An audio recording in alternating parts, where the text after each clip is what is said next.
BTech എന്ന കമ്പനിയുടെ owner Isaac John ഓഫീസിലെ ബാത്റൂമിൽ തെന്നിവീണ നിലയിൽ കൊല്ലപ്പെടുന്നു. ഇൻവെസ്റ്റിഗേറ്റർ ഓഫീസറായ സന്ദീപ് കൃഷ്ണ കൊലപാതകമാണെന്ന നിഗമനത്തിൽ എല്ലാ സ്റ്റാഫുകളെയും ചോദ്യം ചെയ്യുന്നു. പിടിച്ചുവെച്ച എല്ലാ സ്റ്റാഫിന്റെയും ഫോണിലെ ഗൂഗിൾ മാപ്പിൽ നിന്നും ഡോക്ടറും സൈക്കോളജിസ്റ്റുമായ കുര്യാക്കോസിനെ ഇടയ്ക്കിടെ മീറ്റ് ചെയ്യുന്നതായി മനസ്സിലാക്കി.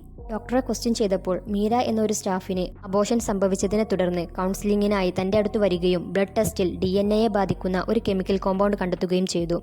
ഓഫീസിലെ എല്ലാ സ്റ്റാഫുകൾക്കും ഇങ്ങനെ പല മാറാരോഗങ്ങളും ഉണ്ടെന്ന സംശയത്തെ തുടർന്ന് നടത്തിയ ടെസ്റ്റിൽ എല്ലാവരിലും ഈ മ്യൂട്ടജന്റ് കണ്ടെത്തി.